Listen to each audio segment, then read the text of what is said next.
I'm saying we've had no electricity since 7 o'clock, and I'm using my cell phone.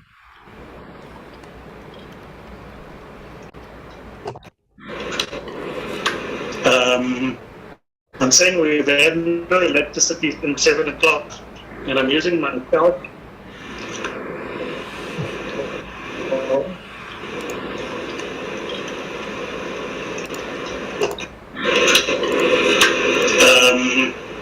I'm saying we've had no electricity since 7 o'clock, and I'm using my cell phone.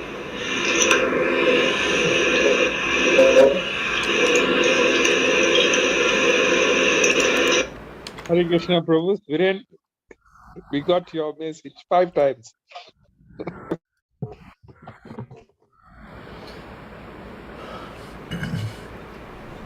Hare Krishna.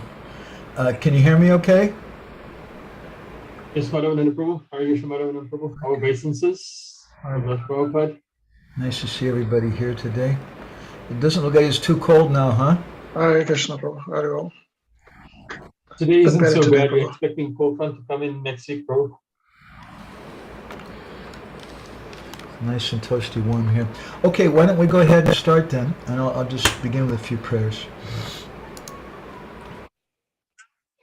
Gora Draganya Gana Gocha Goruhan Goranga Buddha Tama Gopyata Kolpa Briksham Gopala Gada Rati Dam Yati Singha Gora Govinda Deshi Kavaram Satatam Namami Uttama Adama Kichuna Bachila Jachiya Dile Kakola Kahe Premananda Hemona Goranga Hridoya Dadiya Bola Vaja Goranga Kaha Goranga Laha Gorangera Namare Jai Jana Goranga Bhaje Se Hoyamara Pranare Hare Krishna Hare Krishna Krishna Krishna Hare Hare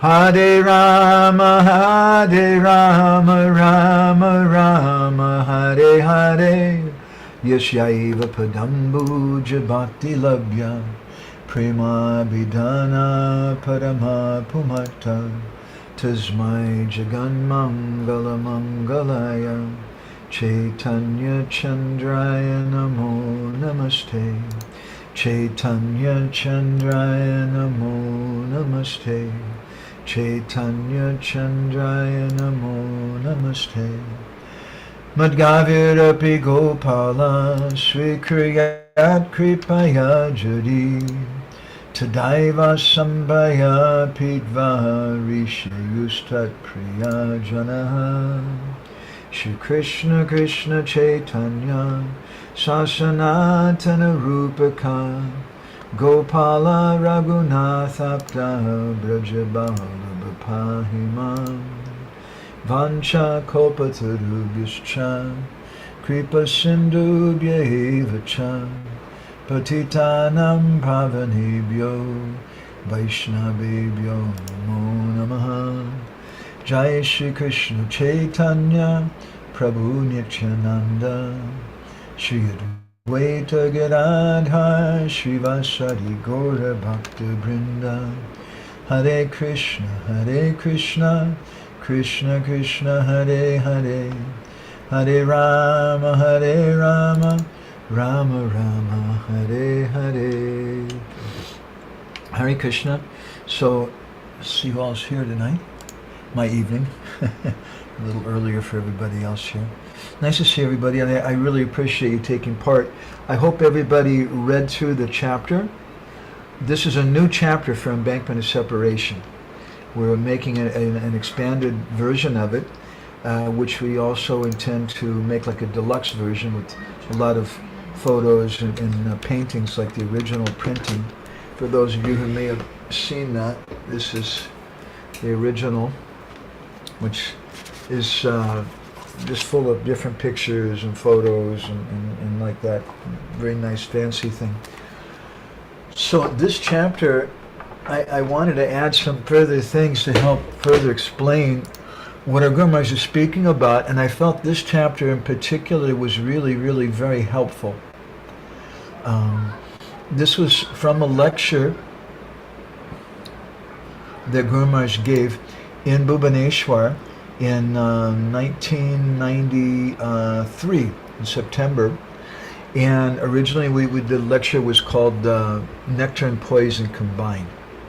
So I would like to, my purpose again in presenting these things is not to just have a reading, although I'd like to do some reading from the book and that, but my purpose is to help the devotees understand the book in a deeper way, which quite often means to try to help understand my Guru Maharaj's motivation, purpose in what he's speaking. So the first part of this chapter, I'll go ahead and share this right now. I don't plan on reading all of it, but we can share it. The first part of this chapter is important, and I feel like it's foundational for the entire book, and it addresses a concern that devotees will naturally have in our society. There's a commentary by Baladev Vidyabhushan on Tattva Sandarbha, and he begins by speaking about Mangalacharana, and he says that two important aspects of Mangalacharana is, first of all, you should understand the adhikar of the audience, what is their qualification, and secondly, you should understand the sambandha, what is the audience's connection with the subject matter, perhaps with the speaker also, but in particular with the subject matter. So Guru Maharaj begins like that, and this, we can look at this a little bit together on the screen here. He's speaking about how Chaitanya Charitamrita is postgraduate study. It's very confidential because it speaks about Gopi Prem and Radha Prem. And it's not discussed in the general public because it's meant for Paramahamsas, very elevated Vaishnavas, persons who have achieved at least the Bhav stage. So somehow or other we have this postgraduate class, but I don't know how many students there are. And then Guru Maharaj goes on to speak about how he feels like he's a fool. I remember this particular class. I had the good fortune to be present for it. And he quoted this saying at Kakera Garuda Kore, that the Lord is so merciful that he can make a crow into Garuda. And Guru Maharaj was expressing his frustration. These students are all crows. So he was praying in front of all of us, Mahaprabhu, please shower your mercy on him so he'll become Garuda and understand this. Otherwise, there's no question of understanding. And he was going on speaking about how many qualified students there are. They're all crows. They can't understand, so this is my curse. And then he says an interesting thing I felt. He said, I have to speak this subject. So I pray for the mercy of Mahaprabhu. Please shower your mercy on these crows. Let them be empowered. Let them become Garudas and understand this tattva. So I would like to address, at least in the beginning of this session, and this may be the whole session because it's a very big subject matter, to speak about what is the qualification to hear such topics, and to address a doubt that we may naturally have, which Guru Maharaj is speaking about here. Why is he speaking this thing if the personalities are not qualified to hear it? It's a very, very important principle. Just to as a little introduction for that, we have so many literatures from our 6 Goswamis. And practically, if you pick up any one of them, their prayers to Radharani, their prayers to Vrindavan, they're confidential prayers. They're all speaking about Krishna Prem and about the gopis and confidential things. So that would mean all those literatures are illegal. That would mean, if we continue our logic, that the Chaitanya Charitamrita, at least the Adi Lila chapter 3 and 4, especially 4, and much of the Madhya Lila and practically the entire Ancha Lila is illegal. And we should just lock it up in a box somewhere and not access it. And moreover, if we think about it, we would have to come to the same conclusion with teachings of Lord Chaitanya, and we'd have to come to the same conclusion with Krishna book, and what to speak of nectar devotion. So if we cut all those books out, we don't have so much left from Srila Prabhupada's teachings. So immediately we can understand there must be something more to this. And why was Guru Maharaj speaking this thing? He said, I have to speak it. What shall I do? I've been cursed. If I don't speak it, I'll die. Now, based on what little I know of my Guru Maharaj, I would suggest that he's speaking this for two reasons, with two moods. One is that he has his own internal need to speak the subject matter, because this is a subject matter close to his heart. Our Guru Maharaj is not always an understood person. Sometimes he would say things like, unless you have love for Krishna, unless you have Krishna prema, your so-called surrender is either artificial, conditional, partial or conditional. It's not real surrender. And that's a little bit of a pill to take. And sometimes he would say things like it's absolutely useless. Well, we don't accept like that. There's so many statements in Shastra that if you just see the deity once, if you just hear one name of Krishna, you get so much benefit. But he's speaking in a sense that just like if someone comes to, if I go to Chaitanya Prabhu and he became a wealthy millionaire, the richest man in South Africa, and he could give me billions of dollars, and I go to him and I say, really, I'd like your mercy, I'd like your favor. And he says, okay, here's $1. And if I walk out of the house saying, I got $1, I got $1 from Chaitanya Prabhu, you got something, that's a fact. But in comparison to what you could have gotten, you can correctly say that I didn't get anything. I was just cheated.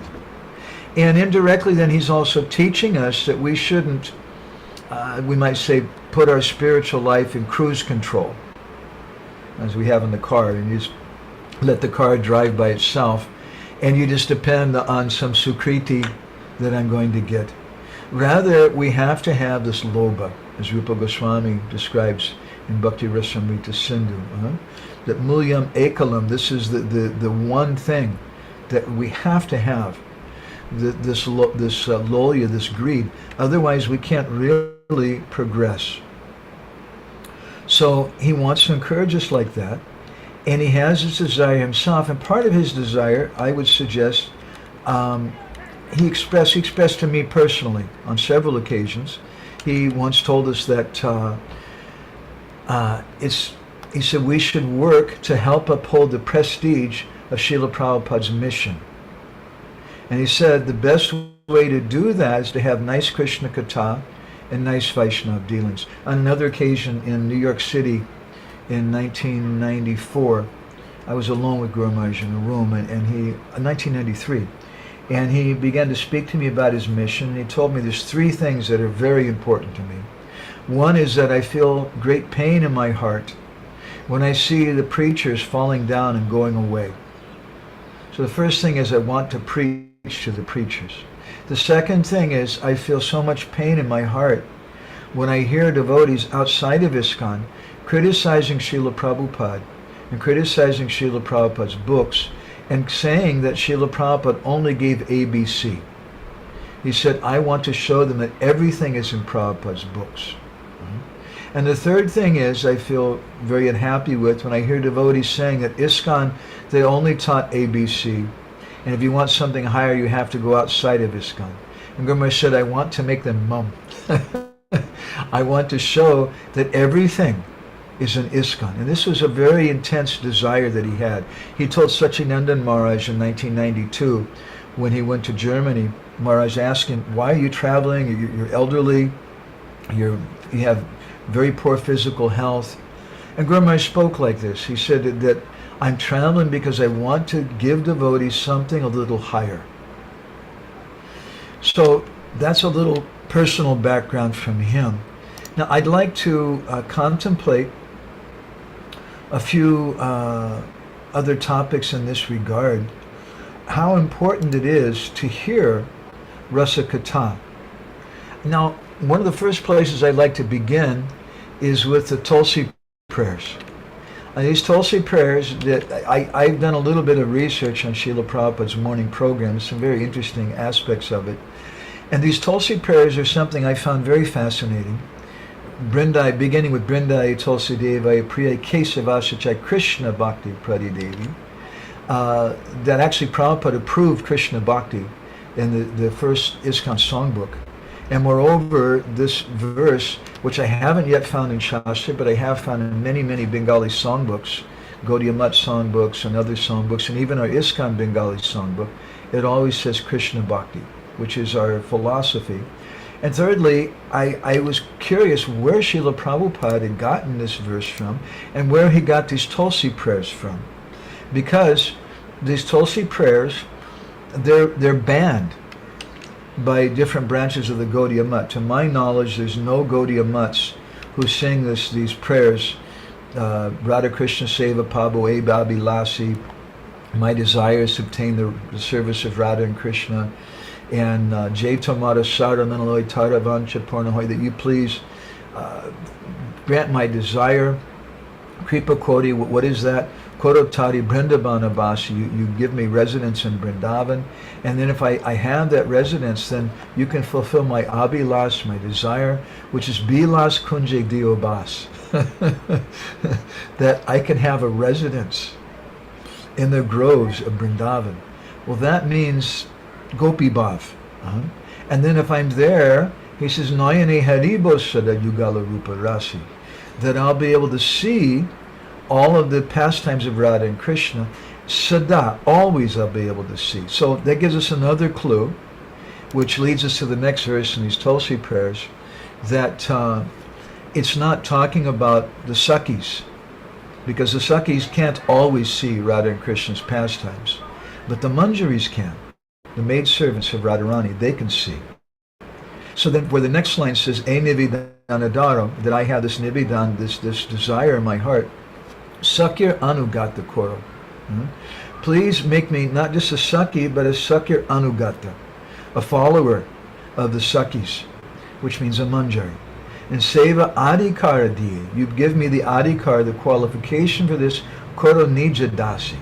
Make me your maidservant of Brinda Devi. And Dina Krishna Dase Koi Ejena Morahoy, this, I'm a very, very fallen person, I have no qualification, but I'm praying, Sri Radha Govinda Premi Sada Jena Base, I can always swim in the love of Sri Radha and Govinda. Now, I have a thesis, I have an opinion about this prayer. First of all, it's clear Srila Prabhupada wanted devotees to say this prayer every day, and my humble opinion is that Prabhupada wanted devotees to mean it.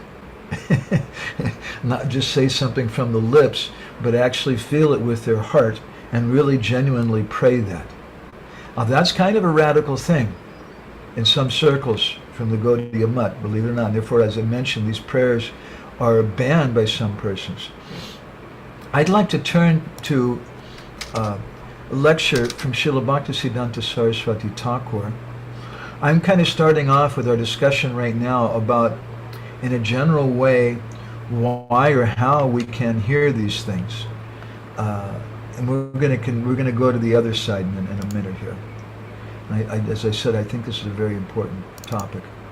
So this is from a lecture that was spoken by Srila Bhaktisiddhanta Saraswati Thakur in, 1934. It was a lecture he gave at Radhakund. It was published in 1934. It was given in 1932.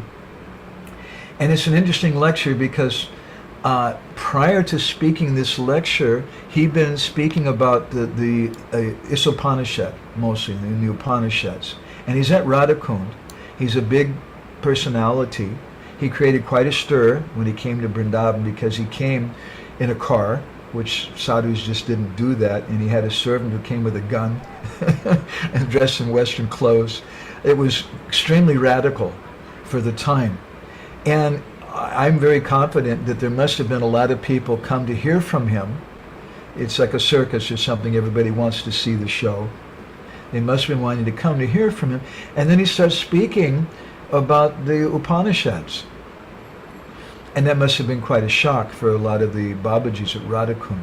But then he goes on to speak this particular lecture. Let's see, Chaitanya Prabhu, would you like to read the first paragraph or two? Sure, no problem. all these days we have not spoken about Leela, the Lord's pastimes. Why? Because this is our most confidential asset. This is our only sadhya, desired result. One should not make the mistake of thinking that anartha-nivritti, becoming purified of all wanted things, is the prayojana goal. One who thinks like this will never enter into anartha-pravritti, the inclination for what is artha-pravritti, sorry, artha-pravritti. The brain. The inclination of what is really wanted. For this reason, I will begin speaking about Astakalya Leela, the Lord's eightfold daily pastimes. Okay. Nam Sankirtan, Prabhu, you want to read the next paragraph?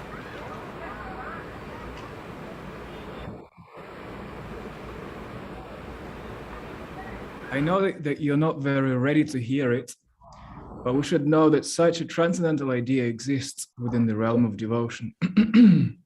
This is why anartha-nivritti is essential. After the realm of anartha-nivritti is the artha-pravritti, pure conjugal service to Radha and Krishna. This is the transcendental reality. If we do not know of this transcendental realm, then all of our efforts may end in nirvisheshavada, impersonalism.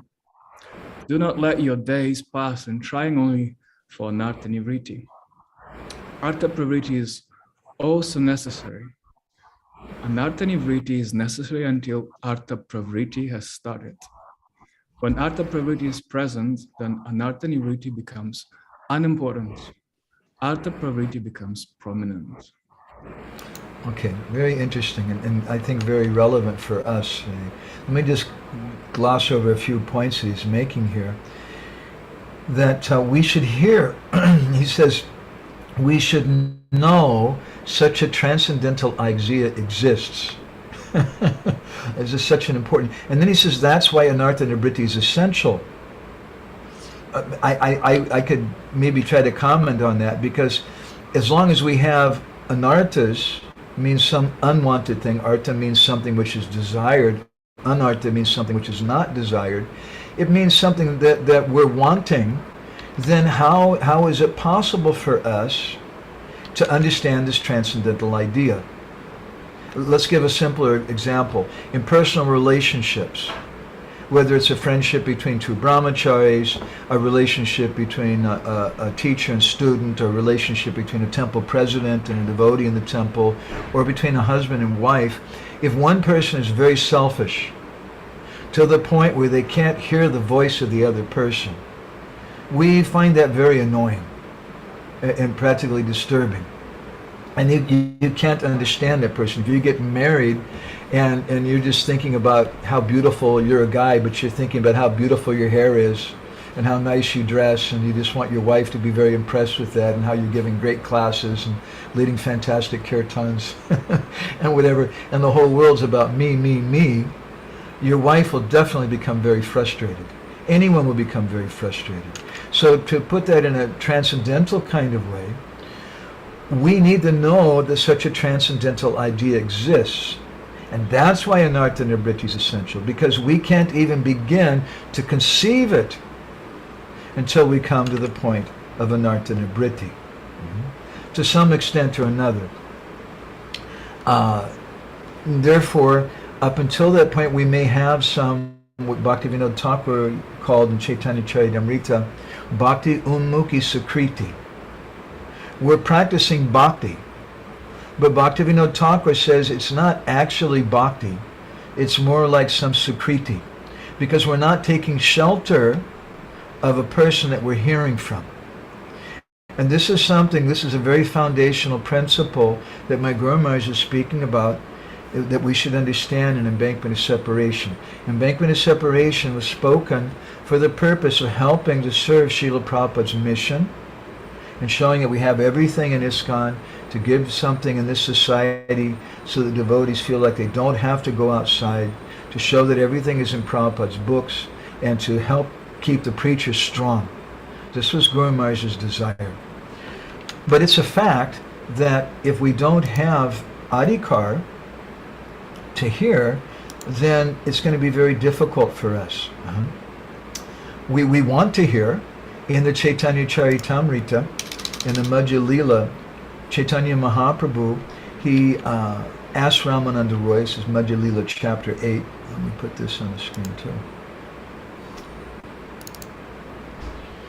He asked him, he says, Shravana Madhye Jivara Kon Shreshta Shravan. What's the best thing to hear about? Of all the different things we can hear about, that the living entity can hear, Kon Shreshta Shravan, what's the best thing to hear about? And Ramananda Roy replies that Radha Krishna Prema Keli Karna Rasayana. The Keli Leela, Keli means very intimate, erotic kind of pastimes. Those pastimes which are Karna Rasayana. Prabhupada translates it as being pleasing to the ear, but Rasayana doesn't only mean pleasing, it's something which is life-giving. It gives life to our bhakti. So it's a very important subject matter. We should hear about these topics. And the famous verses there, in which Srila Prabhupada quotes in his purport to this verse in Chaitanya Charitamrita, Bhagavatam 10:33-39, which is spoken by Shukadeva Goswami. I was speaking about this recently. I don't remember who I was speaking about it to. I don't know if it was to this group here or not. But anyway, please excuse me if I repeat myself. I'm going to go ahead and show this verse. Maharaj Parikshit, he was a Raja Rishi. He was a saintly king. And he understood the mood of his subjects. And he understood the mood of many of the rishis. And as Sukadeva Goswami was speaking the Rasa Panchadhyaya, the 5 chapters about the Rasulillah, and speaking about how Krishna was going in the dead of night and dancing with wives, girls who were married to other men, Maharaj Parikshit no doubt was looking around him and seeing some of the rishis who were there, who were really into Varnashram Dharma and Sri Dharma and all that kind of thing, or maybe Hatha Yoga and whatever. Some of them were kind of fidgeting in their seats. And Maharaj Parikshit then asked a question, not for himself, but for the benefit of the listeners. He said, well, is this really bona fide to hear about these pastimes? And then Shukadeva Goswami replied with this very famous verse, Vikriditam vrajavadubiridam cha Vishno Shad anvito nushanayad atavana yadyaha Bhaktim param bhagavati pratilabhya kamam hridrogamas apahino chachirena diraha. He says that we should hear about this Vikriditam vrajavadubir idam cha Vishnu, the pastimes, the loving pastimes. Prabhupada translates Vikriditam as sporting pastimes. These pastimes between boys and girls, between the Brajabadu, Badu means of married ladies of Vrindavan, and the Lord. And he uses the word Vishnu, which some acharyas say is significant because he's informing then these listeners who don't perhaps have so much faith that, look, Krishna is not an ordinary person. This is Vishnu, the same person who created the universe and everything. So if someone hears this subject matter, Shraddhanvito, with faith, they properly hear it from a proper source, then Bhaktim Param, they get the topmost bhakti. And Vishwanath Chakravarti Thakur comments on this verse, saying that this indicates that someone, when he says hridrogam as, kamam hridrogam as, that this heart disease, as apinote, will be very quickly driven away, indicates that someone's not even on the platform of ruchi. They're not even on the platform of anartha nibriti. They're still on the platform of anartha yukta vasta, what he calls it, or having anarthas in the heart. But if they simply hear this subject, then bhaktim param bhagavati pratilabhyakam. They can pratilabhya, they can attain this thing, they can get this. And kamam hridrogam, that lust in the heart, which is a terrible rogue, a terrible disease, that'll be completely driven away. This is a medicine. So Srila Bhaktisiddhanta Saraswati Thakur understood that. I think also, though, studying some other teachings of Srila Bhaktisiddhanta, and I'm not going to try to get into this really extremely in depth, because if I were, it would take, we could spend many weeks on this subject. It's a very, very big topic. I'll just share with you one statement from Srila Bhaktisiddhanta from the book Amritavani, which is a collection of statements from Srila Bhaktisiddhanta Saraswati, which indicates the seriousness of hearing such topics. And he says, hearing about the conjugal pastimes requires qualification. And then he goes on to say that living entities with anartas can hear and chant about the pastimes of Lord Gauranga and the childhood pastimes of Krishna. However, I'm adding that word, but it seems to be implied, if people try to hear and chant about the confidential pastimes between Radha and Krishna, they'll find misfortune rather than auspiciousness. And he says that hearing and chanting about those pastimes is certainly the best way to worship the Lord, but improper, and it is, however, improper and even offensive to sing about such pastimes in public. Now, at this point, I'd like to say something a little controversial, a little bit radical, and you can accept it or not accept it. It's not maybe such a controversial thing, but with some persons it is. Well, first of all, we should try to understand the mood of Guru. We should try to understand the mood of Srila Prabhupada and our acharyas, and try to understand what they're speaking, why they're speaking it. My humble opinion is that Srila Prabhupada was very conscious, and Srila Bhaktisiddhanta was very conscious, that they were speaking to a very broad audience. They were very conscious that they were speaking to many people in an institution. And if they would have told one person even something confidential, and then that person were to go out and tell everybody, you know, Prabhupada told me that I should take bath in Radhakund. Prabhupada told me I should read Govinda Lilamrita, or this or that. Then what kind of chaos would that result in the society? And this is really, I think, in trying to be objective as I can, one of the difficulties in our society that I hear from devotees when I travel and give classes and things is that our greatest asset is simultaneously and paradoxically our greatest liability, our greatest problem. Our greatest asset is that we're a great preaching movement. And we're carrying the message of Chaitanya Mahaprabhu to millions of people all over the world. And our greatest liability is that some of those people are joining. And some of those people are us. It's our greatest liability, it's our greatest asset that we're doing, but it's our greatest liability because in the language of a very senior disciple, Srila Prabhupada, Jai Dvaita Maharaj, he once commented, he said that ISKCON is a Kanishta society. Now, before you become hurt or feel offended by that statement, first of all, he's a very dedicated devotee to ISKCON, but it's just an observation. It's a Kanishta society because there's so many new people in our society, and we gear all of our topics for those new people, naturally. It's just like, to give an example, if you go to school, and you pass through first grade and second grade and so many things, and then finally you graduate from school. And you may come back to the school to see your teacher, to be an observer and watch the classroom.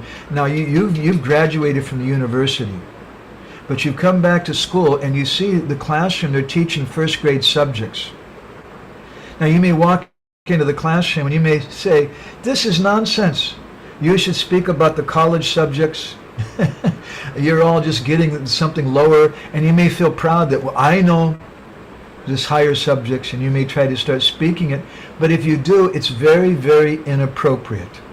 And even, I would say, offensive. It's offensive to the school because the expert teachers understand who is the audience, and they're speaking according to that audience. To say something else a little strong, perhaps, for some of us, a little shocking.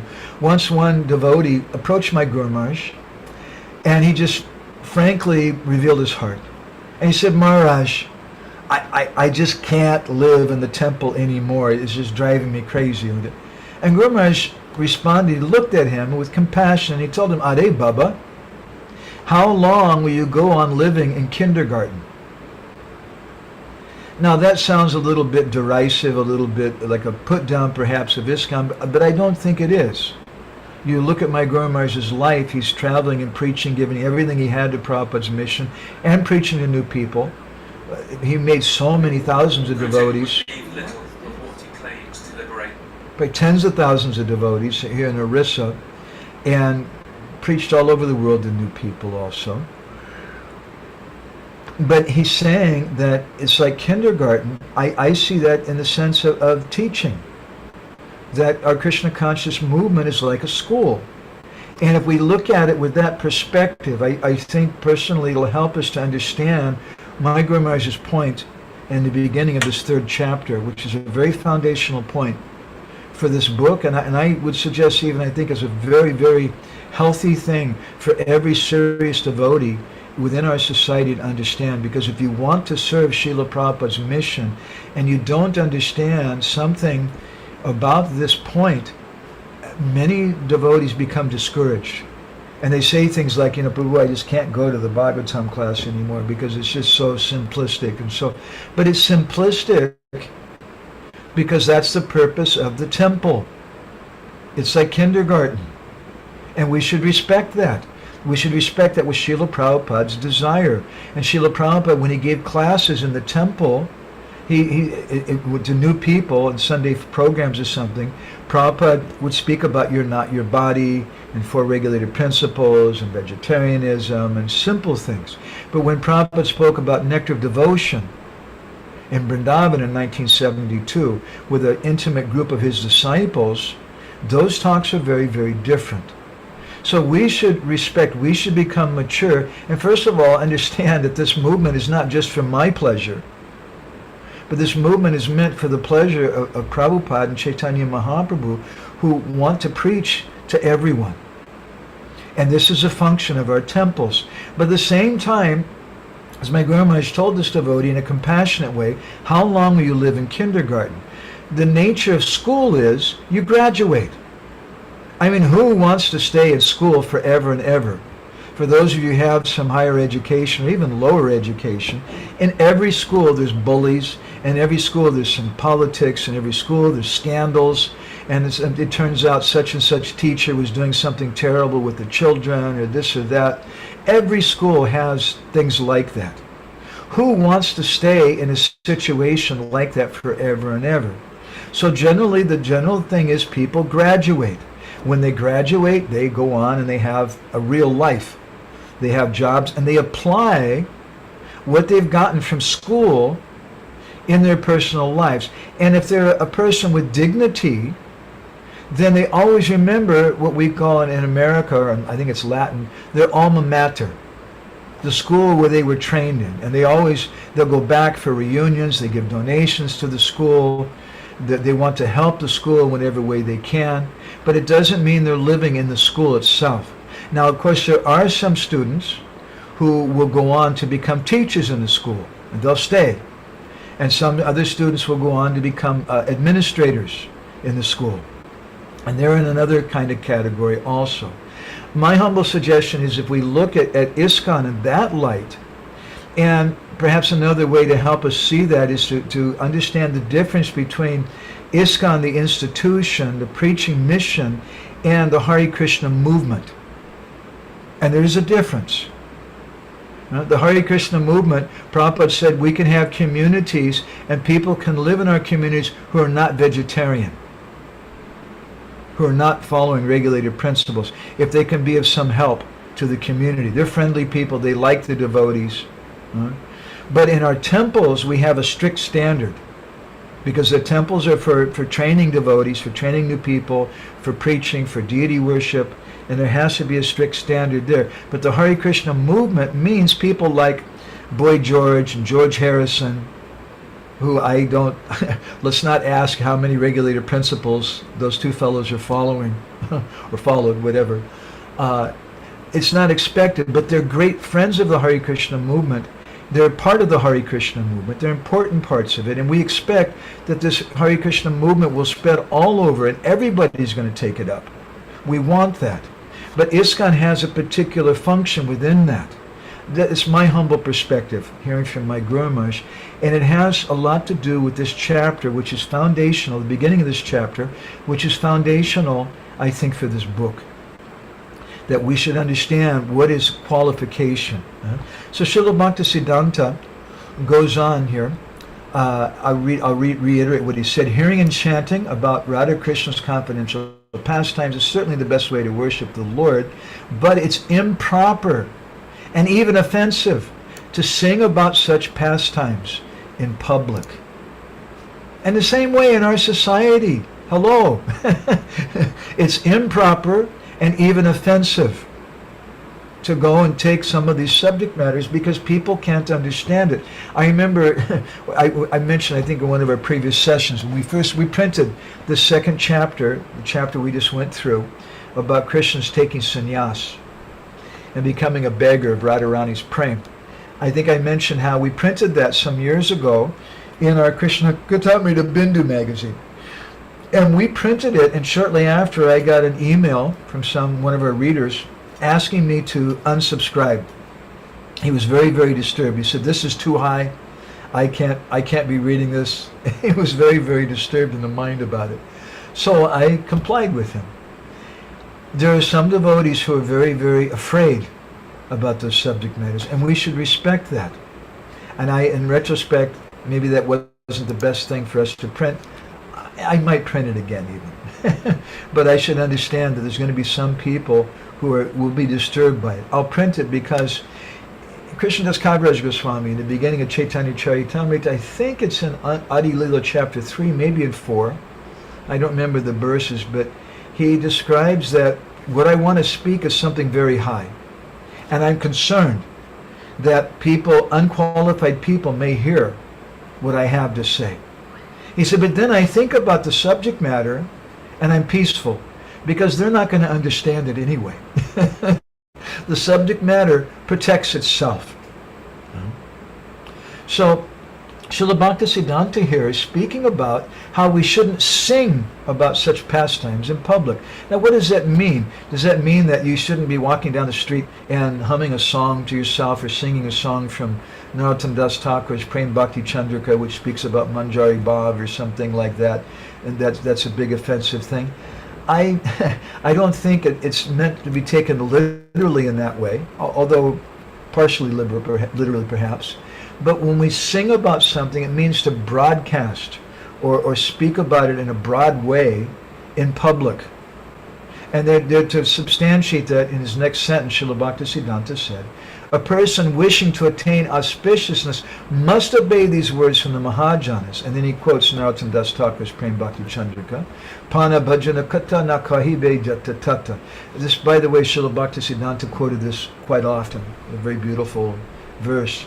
Nice thing to learn. He said, don't disclose your confidential mode of worship to anyone and everyone. Don't speak about it. There should be some private things. We should sing the holy name's glories in public. We should offer prayers to the Lord and chant the glories of the Lord's service where people of different natures and statuses are assembled. Whoa, that's a very, very informative sentence. If we see that people have different natures and statuses, then we should be careful about it. Srila Prabhupada saw in 1972 in Vrindavan that there was a certain status of persons and a certain nature of they were his disciples, they had faith in him, they could hear about certain things. Bhaktisiddhanta goes on, if we are qualified, we can hear about the Lord's confidential pastimes only in the association of like-minded devotees, feeling our own mood according to our constitutional position. Otherwise, we'll receive an opposite result. So this is such an important thing. We should come together with like-minded devotees. What does it mean in an assembly of like-minded devotees? It means devotees who have some faith in each other, who are Shraddhajan, because this is a statement from the 10th canto, Vikriditam Vajavadu Biridam Chavishnu Shraddhanvito. They should be Shraddhanvito. They should be persons who have faith. Faith in each other, faith in the message, not like this person who was afraid and wanted to unsubscribe from our Bindu magazine because he felt this was something too high for him. And this is why also, for me personally, I'm very interested to speak more to intimate groups like we have today, not because I don't want to give this message, although I'd like to do that, but my personal experience is it's frustrating and even wrong. Our Srila Bhaktisiddhanta says improper and even offensive to try to speak about these kind of topics in just a general temple. If they have some faith in us, then maybe we can say something. Then there'll be an intimate assembly. We can speak a little something more. As Srila Bhaktisiddhanta says, we can speak about the pastimes of Gauranga and the childhood pastimes of Krishna. And incidentally, my understanding from Srila Bhaktisiddhanta is that when he says the pastimes of Lord Gauranga, that also means the pastimes of Radha and Krishna, which are pastimes about separation. Because the pastimes of separation between Radha and Krishna, that's about Gauralila. And therefore, to substantiate that, he says, if people try to hear and chant about the confidential pastimes between Radha and Krishna, they'll find misfortune rather than auspiciousness. So hearing about separation is something which is beneficial. And I feel this is one of the reasons why my Guru Maharaj wanted to give this book, which we titled The Embankment of Separation. So I'm going to go ahead and stop with that quote. I want to go ahead. I'm sorry if you feel like we're beating everybody over the head with these subjects. I just feel it's an important topic, and I want the devotees to have faith in this subject matter. Otherwise, it's very, very hard for us to go ahead. And I've collected huge amounts of topics on this thing. Let's go on the other side now. This is a statement from Srila Bhaktivinoda Thakur from Chaitanya Sikshamrita. Let's see here, if I can bring this up. This is from chapter 6. Chapter 6, he speaks something about the anarthas and how they represent different obstacles in our bhajan. And he says a very simple thing, which I looked up in the Bengali and I transliterated so we can tear it apart a little further. Because really the nectar is there when we go deep into things, not just speak in a general way. So he said, Bhanu Maharaj translated like this: a materially conditioned soul has no qualification to hear Krishna's pastimes. And directly what is said is, Jada Bada Jiva Krishna Lila Shravane Anadikari. That those jivas who are Jada Bada, who are conditioned, materially conditioned, it's a good way to translate it. Krishna Lila, the pastimes of Krishna, Shravane Anadikari. They don't have qualification to hear that subject. So this is an important consideration.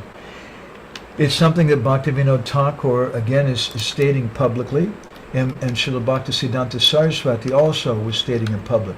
But as Srila Bhaktisiddhanta also said, that if we're in a society, if we're in a sangha of like-minded persons, and we see there's some qualification there, then we may speak something of that.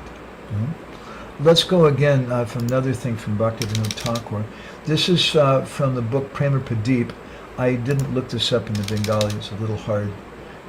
This is from the 10th ray of the book. Prema Pradeep is a kind of fiction story that Bhaktivinoda Thakur wrote about some yogis who became Vaishnavas. To put it in a simplistic way, it's a little more complicated than that. But he was speaking there in the section about Swakya and Parakiya Ras and how they shouldn't be discussed in this assembly. And he says, regarding Swakya and Parakiya, these are confidential truths which should be privately learned at the feet of one's spiritual master. If I explain this topic in the assembly, it could be harmful for the unqualified devotees. Higher truths cannot be attained unless one is situated on a higher platform. Just as higher knowledge gradually arises in all scientific literature, likewise confidential truths are attained in devotional literatures by proper qualification. So this is a very important subject matter. And again, this section of Embankment of Separation, Guru Maharaj begins this third chapter by stating that I'm afraid I have something I want to say, but I'm fearing that the audience is not qualified to hear it. And there's so many different statements in this regard from Bhaktivinoda Thakur, from Srila Bhaktisiddhanta. I don't want to go much more into that, but I would like to share with you something I found very interesting. This is a discussion. Oh, let me see here. I'm going to do something with this real quick. Just take me a moment. This is a conversation after a class that Srila Prabhupada gave in 1968 in Los Angeles. This is in very, very early days in ISKCON. And Prabhupada had mentioned something about the Rasulillah in the class. And Madhudvisa Prabhu, who later took sannyas and who passed away a few years ago in a very auspicious way in Los Angeles, very wonderful special devotee, he was very dear to Srila Prabhupada, he asked a very interesting question, which I want to share with you. This is 1968. So I don't know, what does that mean? How long had devotees been practicing Krishna consciousness at that time? If you had like Satsvarup Maharaj or Brahmananda Prabhu, the oldest devotees, I think maybe they've been devotees for 1 or 2 years at the most. So let me share this with you on the screen. It's a really, really interesting thing to study, and I think it'll help us understand something more of my Guru Maharaj's point. Again, I hope I'm not killing everybody by beating over this too much, but I think it's really an important thing for us to understand.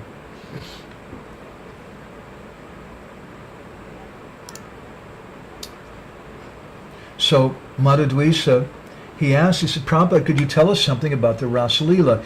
And Prabhupada is quiet for a moment. And the first thing he says is that Krishna's Rasulillah should not be discussed in a public meeting.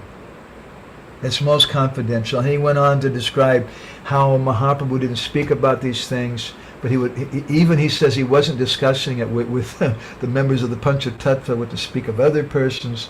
It's the topmost thing of Krishna consciousness. It's not ordinary. And to read what I've got highlighted here. But he says, but at the same time, that's the ultimate goal, to understand Krishna's Rasulillah. But you have to wait for relishing Krishna's Rasulillah to become more perfect in Krishna consciousness. Anartha pagamam. Anartha means when one is free from all anarthas. But it's so nice that even those who have anarthas and misgivings, if they're devotee, if they have full surrender to Krishna, then they'll also derive benefit. And then if you read the transcription of this lecture, of this talk, this conversation with Prabhupada after the class, Prabhupada then begins to speak about Krishna Leela. And you see here, Prabhupada, he mentions about the Ras Leela means that Krishna was adopted, and he speaks about Nanda Maharaj and how Vasudeva brought him to Gokul and put him on the lap of Yashoda. And then he goes on, and the next thing, he starts speaking about Krishna up until 16 years old. He was in Vrindavan. And then he starts speaking about the gopis and Krishna, and how all the gopis were attracted by Krishna, and the girls, they were 12 to 16 years of age, and they did this dance, and he starts speaking about the Ras Leela, giving details about the Ras Leela. It's a very, very interesting thing that happened. Now, this is 1968. These are brand new devotees. And then Prabhupada goes on, he says, so if you go to Vrindavan, and if you'd like to dance with Krishna, the facility is there for you. That is the ultimate goal of our life. If you want to love Krishna, as the gopis loved him, you can have the chance. Or if you want to love Krishna as a cowherd boy, that also is there. As a child, the chance is there. Any capacity. Prabhupada said, the Krishna consciousness means to practice Krishna consciousness while we're in this material body, and after giving up this body, we enter into the spiritual realm for factually participating with Krishna. That is the Krishna consciousness movement. Wow. That's a very powerful thing. Our Krishna conscious movement is meant to enter into the spiritual realm to actually participate with Krishna's pastimes. That's our purpose of our movement. Not just to be pious or not just to get liberation. That is the Krishna conscious movement. He says, so if you want to enter into the Ras Leela, if you desire like that, you love Krishna in that way as the gopis, then you'll have the same perfection. There's no difficulty. It's not at all difficult. Simply you practice. But you have to forget the Rasulillah of this material world. Prabhupada laughs. Otherwise, you'll play havoc. You'll think, yes, Krishna enjoyed with so many girls, so also let me become Krishna enjoy. Prabhupada said that is finished. Everything. So this is the purpose of the Krishna consciousness movement, for us to enter into the Rasulillah. There's a difference, in summary, to finish our topic today, and I'd like to go on and take a few comments and reflections from devotees. There is a difference between understanding, as Srila Bhaktisiddhanta said. Maybe we should go back to that statement again from Srila Bhaktisiddhanta, because I wanted to finish it also, and I don't think we did. Oh boy, where are we at? I lost my place. There's a difference between, as Srila Bhaktisiddhanta said, understanding that such a thing exists. We should know that such a thing exists. Let me see if I can find this.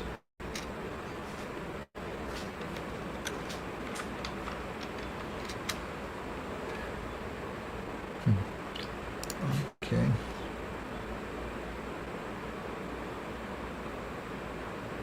Oh, it's right here. Okay, I got it.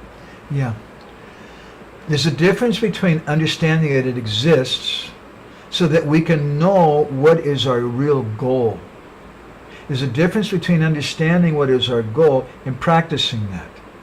Now, let me give you a simple example.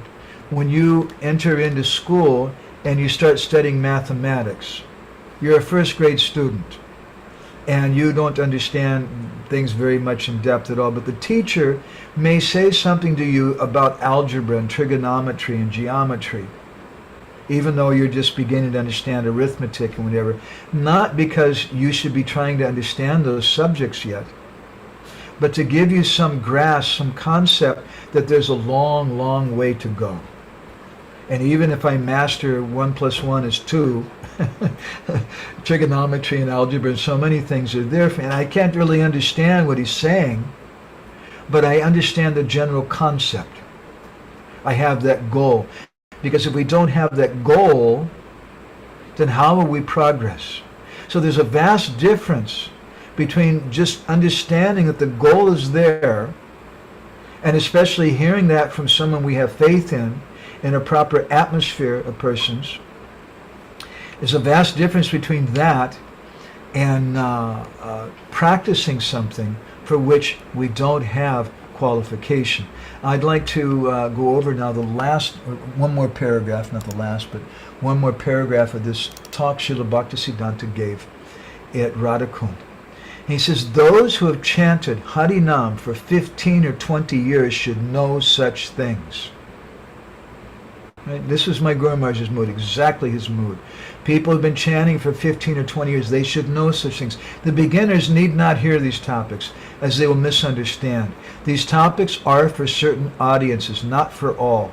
Also it is said, and again he quotes the same statement from Prem Bhakti Chandrika, Apana bhajana kata na kahibe jatatata.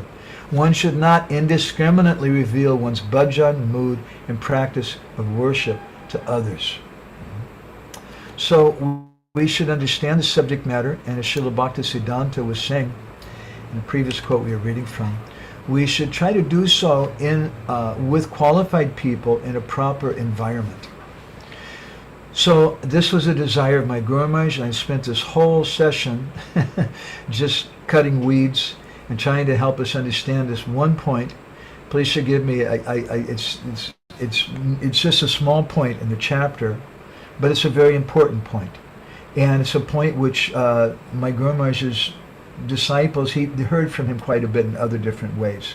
And when he spoke this particular chapter, it was the persons who had faith, who were his disciples, who were there, and they already understood a lot of the basic kind of things that I'm speaking about now. So I want to stop there, and I'd like to request the devotees, if anybody has any reflections, comments, as Vaisheshika Prabhu often says, did you win a prize? The prize is, was there something that you heard that you really liked and you want to reflect on it? Maybe it reminded you of something else, or maybe you have a question that's also legal. Does anybody have any reflections they want to share? Well, can I ask a few questions if you don't mind? Yeah, please go ahead. Is Krishna Balan Prabhu? Yes, Prabhu. Hare Krishna. So, Hare Krishna. So, you mentioned anartha nivriti versus anartha. I'm sure. I mean, you use the word. But the praviti. Pravritri, yeah. And what I want to ask about that is, what's the difference between the two? Between anartha nivriti and artha pravriti? Yeah. Well, he goes on to say in one place in the same talk, he says that if all you do is you strive for anartha nivriti, right, to get rid of material desires, he said you may become an impersonalist. Therefore, our program is artha pravriti. Our program is not a negative thing. Like, I don't know if you have born-again Christians very much in South Africa, but boy, we've sure got them in America. And they come and they preach, you're all going to go to hell. I've done programs with the devotees, we're distributing prasadam, doing kirtan, and sometimes they show up with big speakers and they start telling everybody, don't eat that food, don't chant with them, you'll go to hell. They really like to talk about hell. And they like to talk about how, if you do anything sinful, you're going to burn in hell, you're going to this. And that's the mood of the Christians. It's also the mood of some devotees too. But that's not the mood of Chaitanya Mahaprabhu and his followers. Rather, Vikreditam Vijabudu Biridam Chavishnu, that Param Bhaktim Param Bhagavati Pratilabhya Kamam Hidyogam Hash Apatinotya Achirena Dira. That by hearing about the Rasulillah with Radha and Krishna, all those anarthas go away. And therefore, understanding that, Srila Prabhupada gave Krishna book and he wanted it distributed to people all over the world. We used to go to rock concerts. And sometimes in the parking structure we were at, I was a poor brahmachari, I was crying sometimes. You go, it looked like there was a fog inside the parking structure. It wasn't fog, it was marijuana smoke. And you go up and knock on the window of a car and there's a boy and a girl inside the car. And I don't want to tell you what they were doing when you walk up to the car because no brahmachari should have to deal with that. Hare Krishna, Hare Krishna. And you go up to the car and they roll their window down and you hand them a book. You say, yeah, man, this book, see, George Harrison signed this. We used to say like that. We show him George Harrison's signature. And this guy who's completely stoned out of his brain, has zero qualifications, say, wow, yeah, give me that book. And some of them became devotees because of that.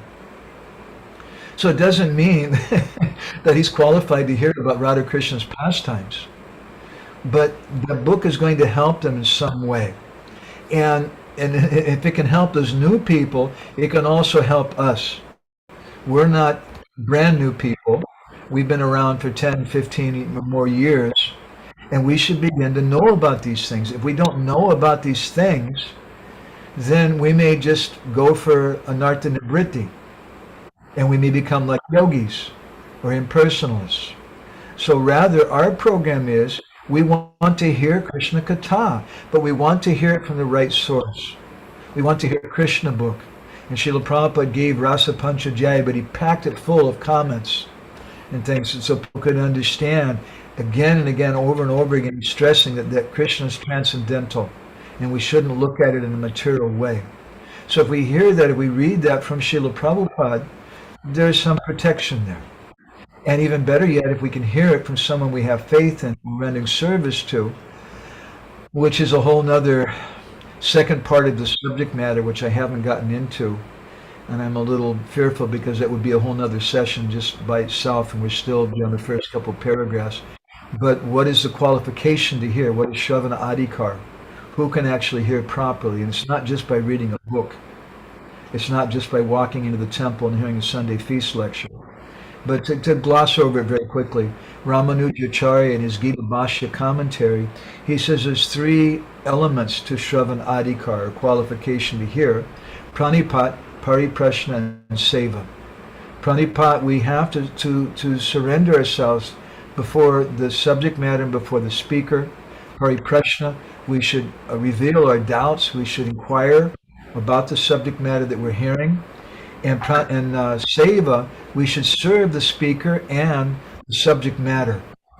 And only if we do those three things do we have qualification to hear. And there's some beautiful stories in that regard, one in particular of Ramanujacharya, which I could explain sometime.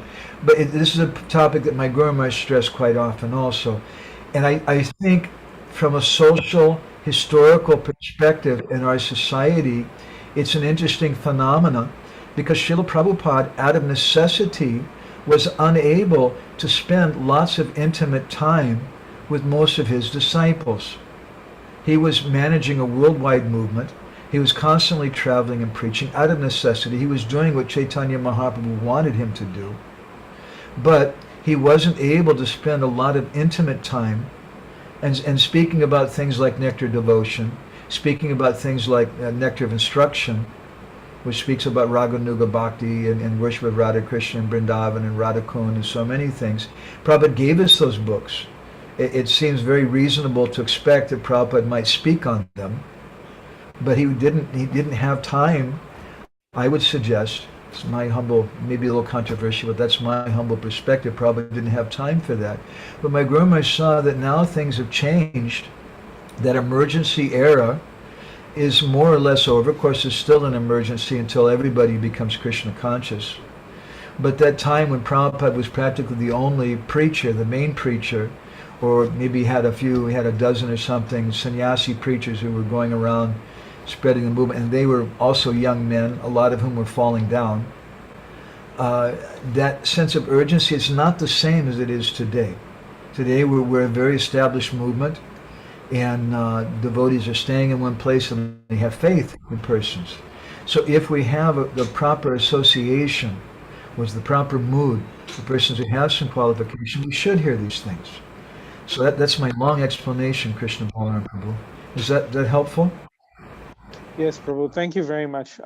And the reason why I was asking the question is that sometimes we find, or at least I'm not claiming to be on any level, probably the last one too, but sometimes we find ourselves in a position where, we find a lot of these unwanted things popping up in our lives and, in everything that we do.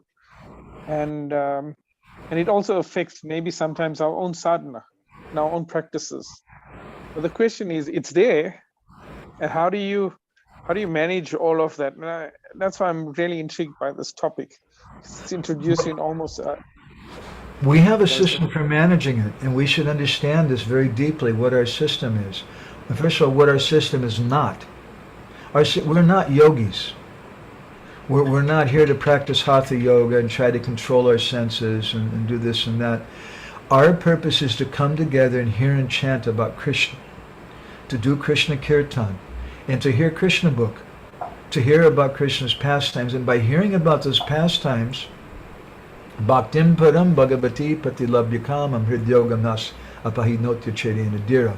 That lust in our heart will go away because we're hearing about the person who all the ladies should be lusty for. In our conditioned state, we think, man, I'm so handsome. All the ladies, they should just fall in love with me and want to follow me. But when we start hearing about Krishna and how he's dancing with thousands of gopis and how he married 16,108 queens in Dwarka, then we begin to get a proper perspective. It's meant for him. It's meant for his pleasure. And especially if we hear that subject matter from the authorized source. And most especially, if we hear from the authorized source and we're hearing properly, it means that we're rendering service.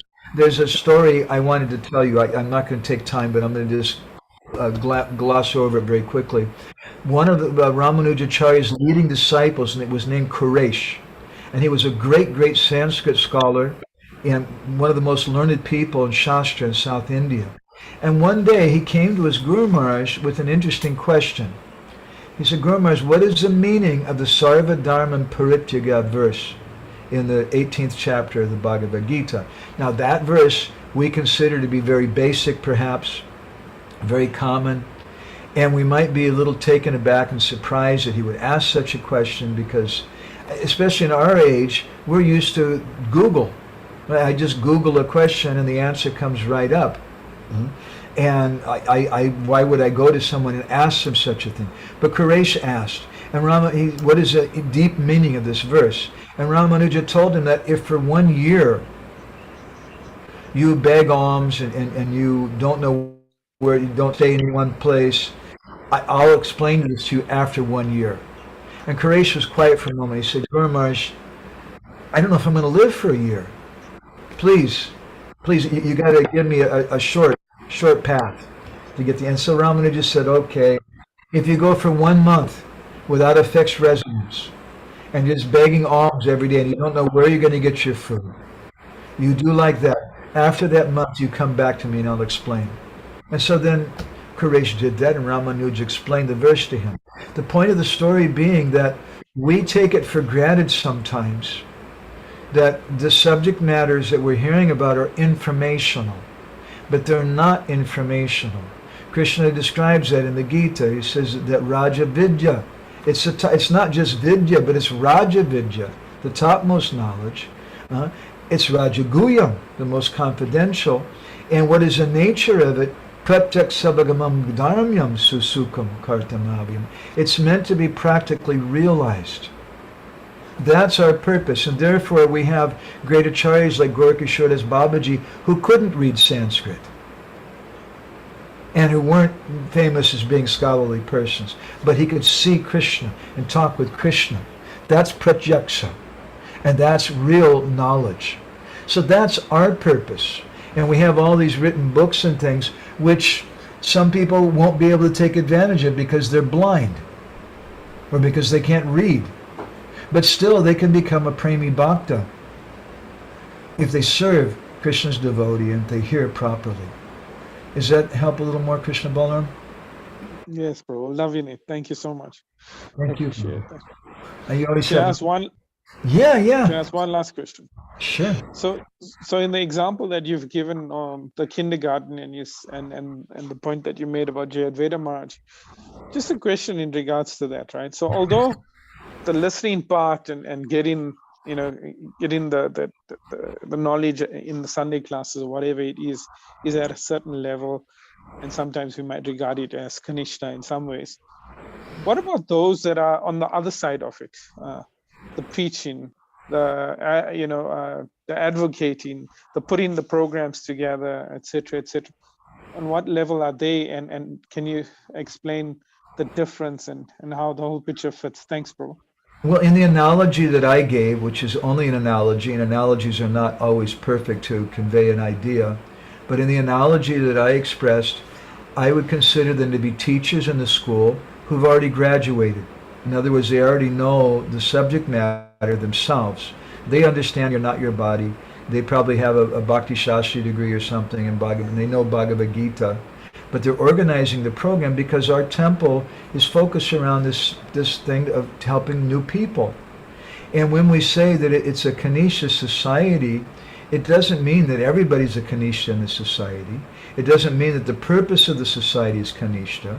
It just means that most of the subject matter is Kanishta. To give you another example, I remember attending a Bhagavatam class in Los Angeles once, when there was a senior devotee giving the class. Actually, he has disciples, he's a guru, and present in the class, it was a weekday morning, it was only initiated devotees, maybe a few new bhaktas and whatever, and in the class was all about different reasons from the Bible why we should be vegetarian. Now, before you roll your eyes up and think, oh my God, why do we got to tell devotees reasons from the Bible to be vegetarian? I find it an interesting kind of a sociological point to see that this is going on. Why do we do such things like that? I'm sure he was confident that everybody in the class was a vegetarian, that they're not going to run out and have some eggs or fish or something after class. So then why is he speaking like that? Sometimes because our society is so focused on preaching to new people that even when we preach to devotees, sometimes we're giving class to devotees, sometimes what we do is we present to the devotees how to preach to the non-devotees. We're just so much into that, and we can't hardly conceive of anything further. And I think, honestly, I'm biased in this regard, please forgive me. But this is one reason why my Guru Maharaj was not always understood. Because he was teaching something that sometimes the devotees would say, Prabhupada didn't speak like that. Prabhupada said you're not your body, and these things. He probably didn't speak about Krishna taking sannyas so he could get Radha Prem and this and Manjari Bhav and this. Prabhupada didn't speak like that. But we have to understand the time, place, and circumstance. And it doesn't mean that we're not suggesting that my Guru Maharaj is more advanced or this or that. To give you another example, when you attend second grade in school, the teacher may tell you, he begins to describe to you about subtraction. You've already understood a little bit about arithmetic, now you're going to understand subtraction. So one of the first things they may tell you is you cannot take a bigger number from a smaller number. Now, when you go on to fifth grade or whatever it is, they'll tell you about negative numbers, and you'll understand you actually can take a bigger number from a smaller number. But in second grade, the teacher tells you you can't do that. Now, you may think as you progress through school that your second grade teacher just didn't really know the subject matter, and the fifth grade teacher was better. But if you look at their qualifications, the second grade teacher might be a PhD, and your fifth grade teacher might only have a bachelor's degree. It's not reflective of their level of understanding. They're speaking according to the audience, what they need to hear. And we should always understand that very carefully with Srila Prabhupada and Srila Bhaktisiddhanta. If you read their commentaries in Chaitanya Bhagavat and Chaitanya Charitamrita, it seems very simple. We have 4 or 5 different commentaries on those books. And some of them are like, wow, there's a commentary ascribed to Vishwanath Chakravarti Thakur on Adi Leela Chaitanya Charitamrita, and has many, many higher topics. I'm convinced, reading through Prabhupada's purports and Srila Bhaktisiddhanta's purports, that they knew these things. But they're speaking to a certain audience. As I mentioned in the beginning, they're understanding what is the adhikar and what is the sambandha. What is the qualification of the listeners, and what is the connection? So one of my purposes in speaking all these things with all of you guys is to help serve my Guru Maharaj and to help serve Prabhupada's mission by showing that we have such things. Not that we're going to go off the deep end and start suggesting that anybody start doing Astakaliya Smarana every day and dressing like a gopi or some speculative, bizarre thing like that.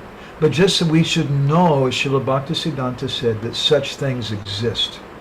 So in answer directly to your question, I have great faith in general with those devotees who are organizing the Sunday program and things. And out of respect to them, if I give a Sunday feast lecture, I may speak about the yoga of lamentation, which I did recently in Bhubaneswar to a group of IYF devotees, which is about the first chapter of Bhagavad Gita and about depression and Krishna consciousness, and basically nothing about the gopis in that. I may speak like that out of respect to the audience and the subject matter and the persons who are asking me to speak. Is that okay, Krishna Balaram Prabhu? Nice to be able to see you, by the way. Thanks for turning on your camera. Okay. How about we hear from your better half now, Nandarani? Do you have anything you want to share?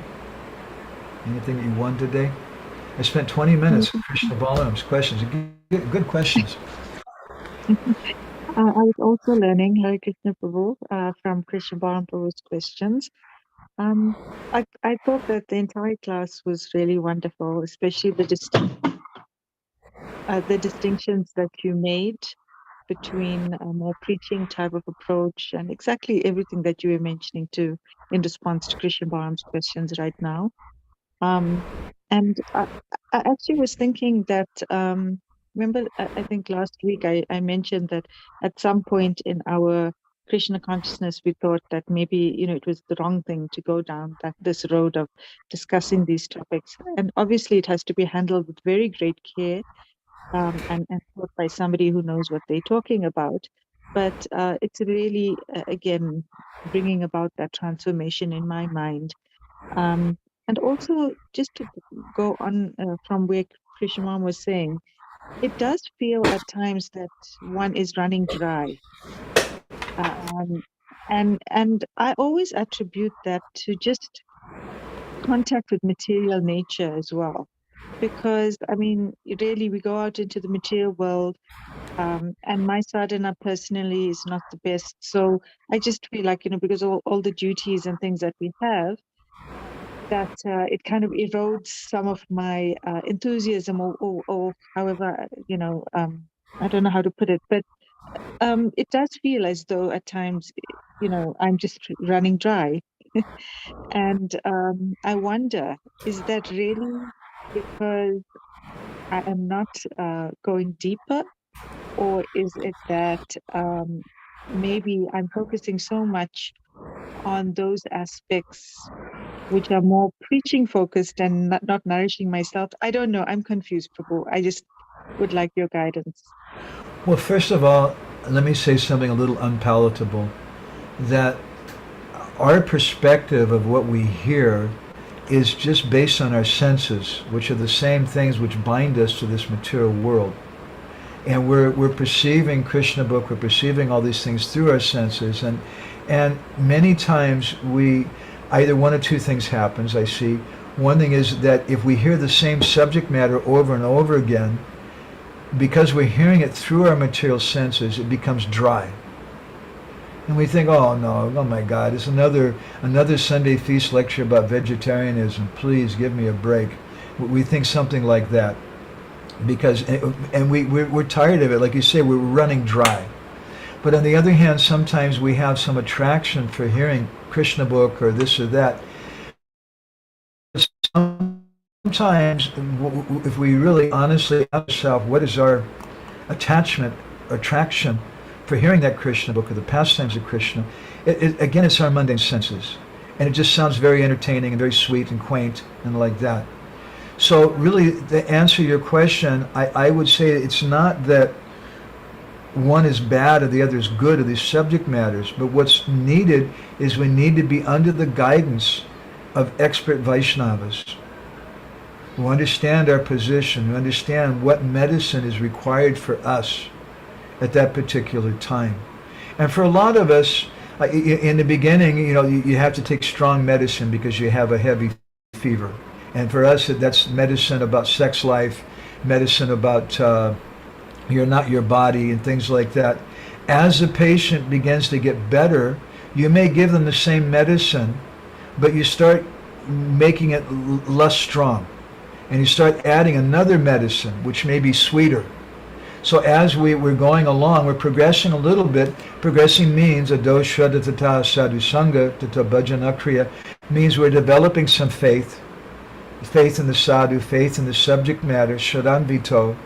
As we're developing that faith, then the medicine gradually begins to change. And maybe the dose that we were getting in the beginning, which was very strong and just beating on our heads about sex life and you're not your body and all these things, we're not giving as strong a dose for that medicine. But now we switch because now we're ready to take a more advanced medicine, a more the real medicine that is really going to solve our problem, which is that medicine of Krishna Katha. I would suggest that we should claim Srila Prabhupada's Krishna book. Let's claim it. It belongs to us. It belongs to ISKCON. Nectar of devotion, nectar of instruction, they belong to us. Let's claim it. Let's read through those books in a very prayerful way, not in a way of just trying to collect information, or worse yet, in a way to try to impress people that we're so knowledgeable and we're very rasik. And I've seen people try to attract young women even in that way. It becomes very, very demoniac. But we do it as a service. Let's read Srila Prabhupada's books as a service to him, because certainly it pleases him.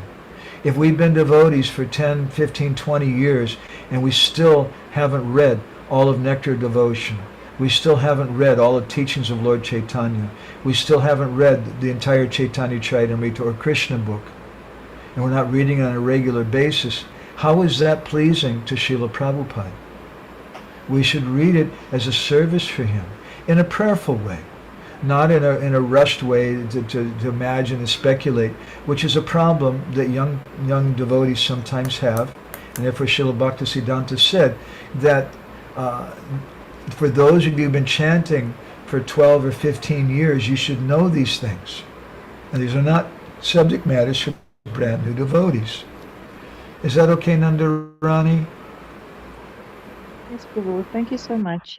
For being able to just reconcile two very divergent perspectives in really such a harmonious way. I've never really understood it in this harmonious way. So thank you.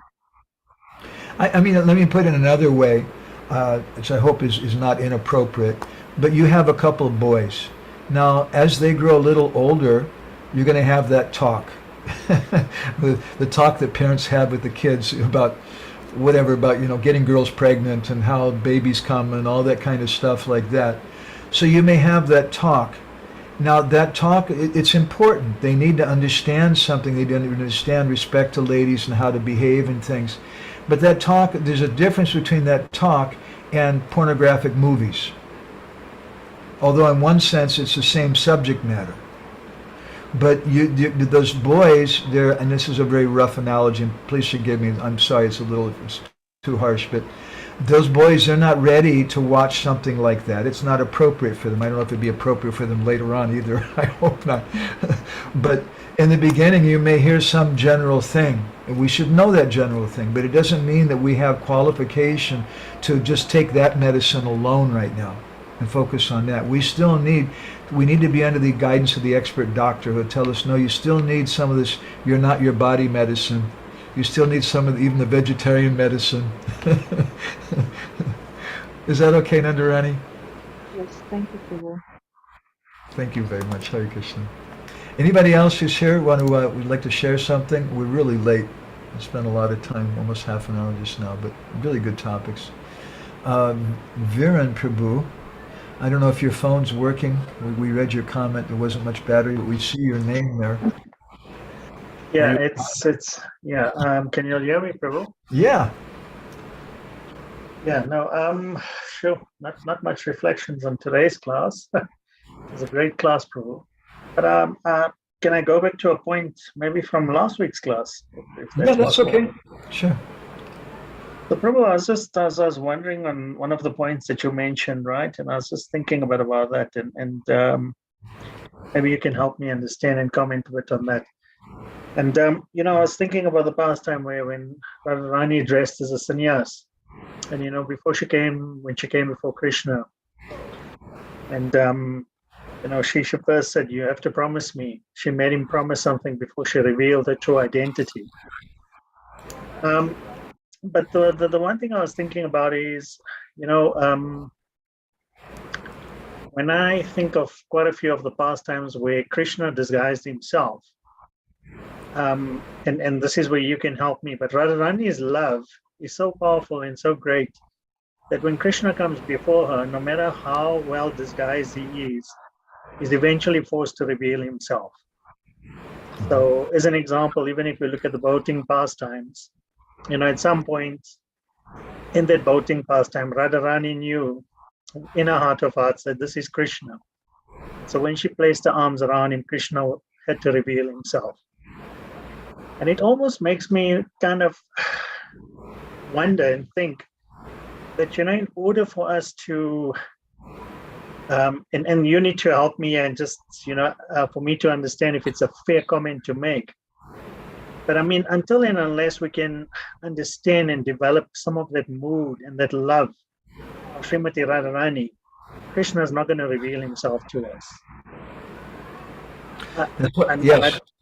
Yes. That's why Radharani's Bhakti Devi. And that's why, it's a long subject matter, but that's why Bhakti Charandas, who's a Vaishnava and a Risa, in the line of Shyamananda Prabhu, he wrote a commentary on Raghunath Das Goswami's Manasiksha. And in the first verse, which Raghunath Das Goswami begins by describing Guru, Goste, Gostali, Sujane, Busuragane, first thing he says is Guru. And so in his commentary on this, wonderful commentary, which we want to translate and print someday, he speaks about how Gurudev The Diksha Guru is Krishna. The Siksha Guru is Radharani. And the Gopi and the Vaishnavas are like the Sakhis. And he explains a little of that in the verse that Diksha Guru is like Krishna because he gives us Krishna in the form of mantra. And the Siksha Guru is like Radharani because Radharani, the Siksha Guru's purpose is to not be your new guru, but to tell you what to do with the mantra that you got from your Gurudev, which is like Radharani. Therefore, Radharani is Bhakti Devi. So yes, we need that very much. And the Sakhis, the Vaishnavas are like Sakhis. Their purpose is to bring us closer together with Radha and Krishna. The purpose of the Vaishnavas is to bring us closer to our Siksha and Diksha Gurus. Is that helpful, Viren Prabhu? Yes, yes. Thanks, Prabhu. Nice thoughts. Nam Sankirtan Prabhu has his hand up. You want to share something with us, Nam Sankirtan Prabhu? For those who don't know, Nam Sankirtan is the second time, I think, we're in a session with us. He's from Russia, and he didn't vote for Putin, though, I don't think. But Russia, don't hate him. But he's a wonderful, wonderful disciple, Radhanath Maharaj, who was a Sankirtan leader for a long time in Soho Street in London. And he's a wonderful preacher, wonderful book distributor. He's been studying Sanskrit now for some time in the Sundarbas at Govardhan. And somehow he tries to help keep me out of trouble. He's here to kind of observe and make sure I don't go off the deep end with things. Well, thank you so much for a wonderful class. I wanted to ask a very short question about, we definitely see in Prabhupada's classes that in the very beginning, 66, 67, I know what you're going to say. He would speak more about Radha and Krishna and Vrindavan. So I kind of have my theory why Prabhupada would stop speaking like almost completely. Yeah. How would you explain what was on that? Well, first of all, let's be real frank. We're having a discussion. You don't know. I don't think you know why Srila Prabhupada did that, because to my knowledge, Prabhupada never commented on it. And somebody please correct me. I would love to see comments from Prabhupada about that. But I have my theory about it. You have some theory about it, I think. And that's healthy. We should think about Srila Prabhupada. We should think about his desires. We should also keep it in perspective, though. And that it's not that my understanding is absolute, because I can't quote Srila Prabhupada. We're just having a discussion, and we're trying to have a devotional discussion, understand this great personality who's our grandfather, who's given Krishna consciousness to the world. My humble understanding, based also on Prabhupada Lilamrita, and speaking with Jamuna and Brahmananda Prabhu, I had some good fortune to get both their associations and some of the older devotees, is that Prabhupada in the early days, maybe he didn't see so much of their qualification or lack of it. And in the early days, perhaps Prabhupada was just intoxicated also with Vrindavan and just wanted to share Vrindavan. That's his mission. But then at a certain point, when he sees how the devotees were going to the ice cream shop next door after the class and eating ice cream with eggs in it, and some of them having cigarettes afterwards, even though they're initiated devotees, and some of them falling down and running away with their, a sannyasi running away with his boyfriend, one of the early devotees, one of the early sannyasis that happened to. Prabhupada saw many things, and perhaps around that time Prabhupada started emphasizing more, you're not your body. And that's also, if you look in some of the earlier classes too, Prabhupada was saying things like Varnashram Dharma is not possible in Kali Yuga. But then after a few years, all of a sudden he changed, it seems, and started speaking about the necessity of Varnashram Dharma. And that's something we have documented. So I was just looking at a conversation today with Hari Sari Prabhu, where they were saying, but Prabhupada, aren't devotees different? They're chanting Hare Krishna, they don't need Varnashram. And Prabhupada said very clearly, who's really a devotee? Who really has qualification for that thing? So that's clear. Prabhupada wanted to introduce Varnashram Dharma more because he saw that a lot of the devotees just weren't qualified for it. But Prabhupada never said, okay, I've thought about things again, I want to stop printing Krishna book. I want to ban Krishna book, or Anjalila of Chaitanya Charitamrita, or we're going to stop singing these Tulsi prayers in the morning. He never said like that. Please share with us your thoughts. Why Prabhupada? I guess it's exactly the same, along the same lines. I would just another thing I wanted to ask is about you said you've done little research about the morning program prayers, because that was another topic which was very interesting for us to research also. And about these Tulsi prayers, who wrote these prayers? Where are they coming from? Because I found one place online, it says Krishna Das, but also hearing from you, it's a very common name for Vaishnava just to write Exactly. Krishna Das. Yeah, I mean, I'm looking over now, I can see we got two shelves on a bookshelf in front of me, just of Bengali songbooks. And there's so many songs that finish with Krishna Das. And great Vaishnava scholars who studied those songs, Vishwanath Chakravarti Thakur put together a songbook on such songs, and other different devotees.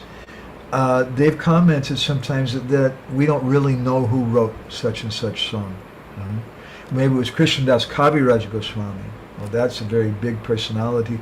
Or if it's just some devotee who just didn't want his name there, but just considered himself to be a servant of Krishna. And so in humility, he hides his name and just puts Krishna Das. Or sometimes Dina Krishna Das, as we hear in the Tulsi prayers. So one thing I did find out about this, this is more of a theory, but I found that this song is the prayers they sing every day at the Radha Damodar temple, where Srila Prabhupada was staying just before he went to the West. And you may know, reading Prabhupada Lilamrita, Srila Prabhupada never stayed in any of the Gaudiya Math temples. He was friends with Keshav Maharaj and Sridhar Maharaj and a number of different devotees. And sometimes he would visit, especially on Sundays and whatever like that, he would go and visit. But he was a householder. He never lived in the temple. And his morning program that he gave, beginning with the Gurvashtika prayers, is a little unusual. That's not the general prayers we have in the Gaudiya Math. It's a little different for us in ISKCON. And Prabhupada gave us these Tulsi prayers. My theory is that Prabhupada learned this when he was at Radha Damodar, and he liked it so much. Prabhupada was very, very rasik, if he was observed. And hearing it, and if anybody hasn't listened to those early 1966, 67 lectures that Prabhupada gave, oh my gosh, they're so sweet. They're very, very wonderful. Thank you. Thank you, Prabhuji. Okay. Mukunda Prabhu, do you want to share anything? Hi, Krishna Prabhu. It's quite a wonderful class. I'm still trying to digest most of it. But I just wanted to, you spoke about your Guru Maharaj, and in the beginning, and I've been listening to some of his lectures as well. And you can see it in most of his lectures, where he kind of excuses himself and apologizes all the time for speaking on these subjects, because they're not easy subjects to understand. But he encourages the disciples to at least just hear, even if they don't understand, but just to hear. And he says it in such a compassionate way. You could actually see, like, his eyes watering when he speaks that way. And as one of the classes I was watching or hearing, Maharaj was speaking, and then he points out to all the disciples and says, "Can you hear? Are you hearing?" And if you look at the video, these disciples think they are actually wrapped in attention. They focused on Maharaj. So I was thinking, what is this hearing that Maharaj is speaking about? How do we understand what this hearing actually is? How do we hear? Oh boy, if I say what I'm trying to say, it may hurt some people's feelings. But hearing is there to help us understand the absolute importance of having a relationship with Krishna through Krishna's representative of Guru. And Guru Maharaj, he spoke to us many times saying that we're hearing as a service. So then in that sense, I would suggest that if we properly hear, it means we're going to want to render service. And we see that with Srila Prabhupada. When the devotees started hearing on 22nd Avenue, then very quickly they wanted to do service. But if after that personality leaves this world, the devotees decide to stop that service, then I have to question, and of course it's not so simplistic as it may sound. There's many different reasons it may be there for someone stopping their service. But in general, if someone stops their service, what have they heard? How deeply have they heard? When my Guru Maharaj left this world, we were very confused. It was a big shock to us. We had no idea. There was no health problems whatsoever. I'd been to see him a few hours before he left this world, and he was in perfect, robust health. And it's a long story about his departure. I think you know about it. So when he left, it was such a shock to us. And honestly, sadly, I can tell you, we didn't really have faith in much of anyone in the society at that time. There have been some politics and some misunderstandings of our Guru Maharaj, and some of us were very sulky and hurt by that. And we didn't have faith in practically hearing from anyone. So after Guru Maharaj left, a few of my older godbrothers and myself went to inquire from Srila Bhakti Pramod Puri Maharaj, Prabhupada's godbrother, who I'd been to hear even before Guru Maharaj left, and I told Guru Maharaj about it, and he told me, don't let anybody know. I hope I'm not getting in trouble saying this and recording. But we weren't going very often, and I'm a staunch ISKCON devotee. But we went to see him, and we said, Maharaj, what should we do? Our Guru is gone, and things. And he looked at us, and with great compassion and with depth, he said, don't think that your Guru is gone. You should think that he's present, but he's just in the bushes hiding to see what you're going to do. So in that sense, to answer your question, I would say it's a test of our hearing. How deeply have we really heard? Are we hearing, sometimes I would listen to Guru Maharaj's lecture, and I still have notebooks that I was taking notes on during his lecture. And my service, you may have heard some of the classes, my service for a long time was looking up the verses that Guru Maharaj was quoting and reading an English translation for them. But that's not hearing from Guru Maharaj. That's something a little more academic. And that wasn't the purpose of his classes. He's not giving the class for people to look up verses. He's not giving the class so someone will note down some particular informational points. But he's speaking something to change our hearts. And for us to understand that thing, we have to have Shravan Adhikar, which means Pradipat, Pariprashna, and Seva. Those three things are required. Does that make a little more sense now? Yes, Madam. Thank you so much. Thank you, Thank you very much. Question. Hare Krishna. Shama Mohan, you want to share anything? Are you there? Yeah, Hare Krishna, Prabhu. Hare Krishna, Prabhuji, my pranams. Can we see Yeah, you? pranams. There you are. So firstly, thank you very much for contextualizing, why the pastimes of Radha Krishna is considered confidential or is confidential. I think at least for me now, that shed some clarity on that subject. Yeah, so that's the one thing. And then just a question I have is Gokavinda Swami, in the opening section of chapter 3, he says that I feel cursed that if I don't speak Chaitanya Charitamrita, that he will die. You will see that in the opening paragraphs of chapter 3. And are you able to give an indication as to why Maharaj was using those kind of words? Well, I can just, I want to be honest. One of the most important things for us, I think, as devotees when we discuss things is to be honest and understand our position. And a question like that, we could take in a wrong way. We could try to run with it and say, well, my realization is, or this or that, but let's keep it in perspective and understand my position. I did hear Guru Maharaj on other occasions mention the same thing. And he said that I'm in a very dangerous position, that if I don't speak Krishna Katha, I'm going to die, I'm going to leave my body. So how do I personally take that? That's my own personal perspective, and for whatever value it may be, I can share that with you. My personal conviction is that whether he was an eternal associate, and there's some discussion we could have about that, I don't think it's necessarily important.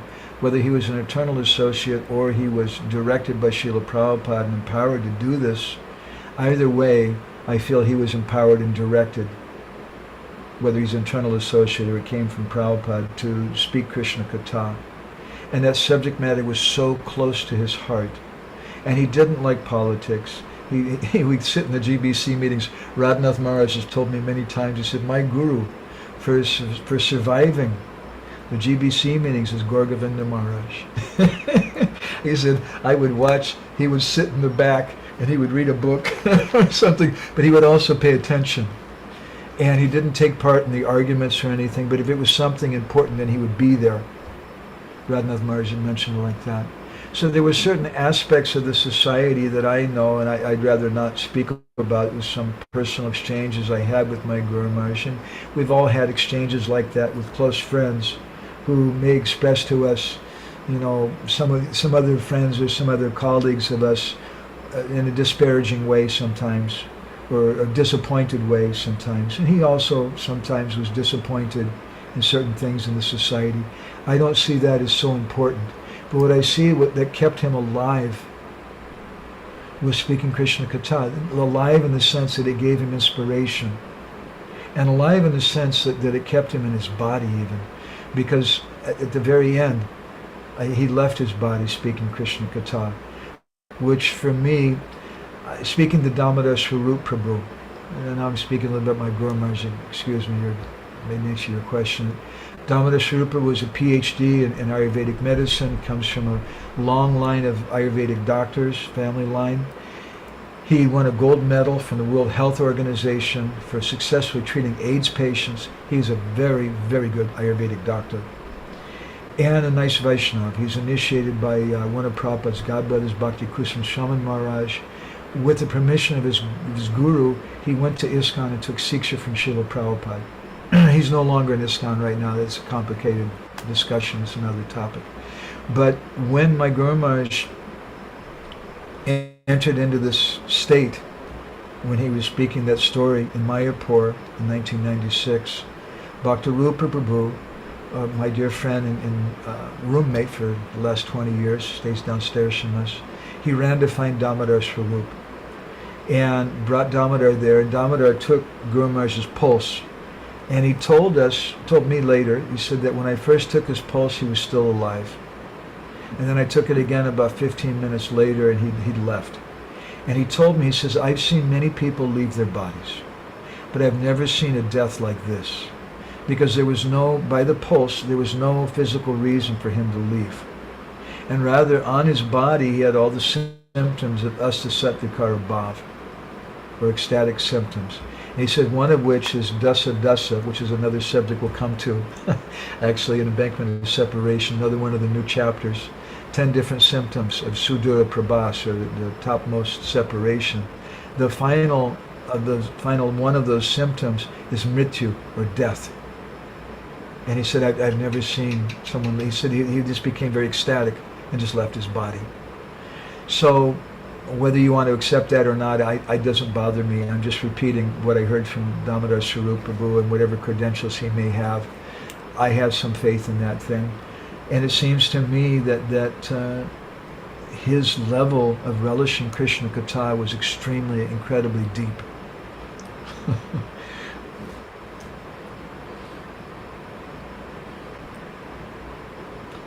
Is that okay? Anything else from you, Prabhuji? You want to comment or? No, that's it, Prabhu. Thank you so much for sharing that.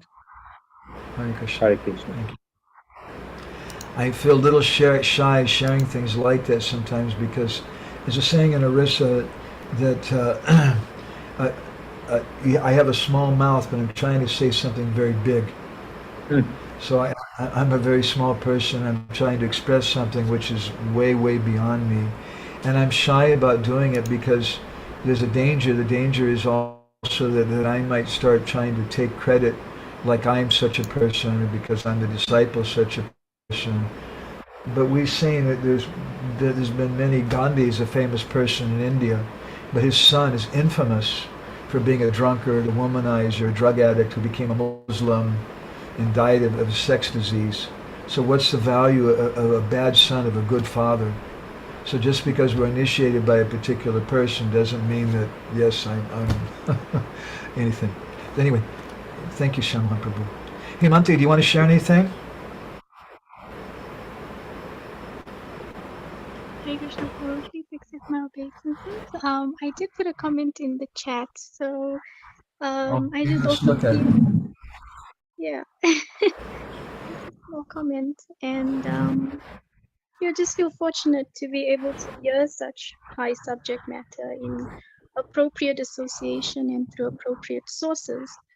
Otherwise, I think, our mood can be very misguided and, in a sense, corrupted, and, not approaching such high subject matter with the correct mood can be very dangerous for us.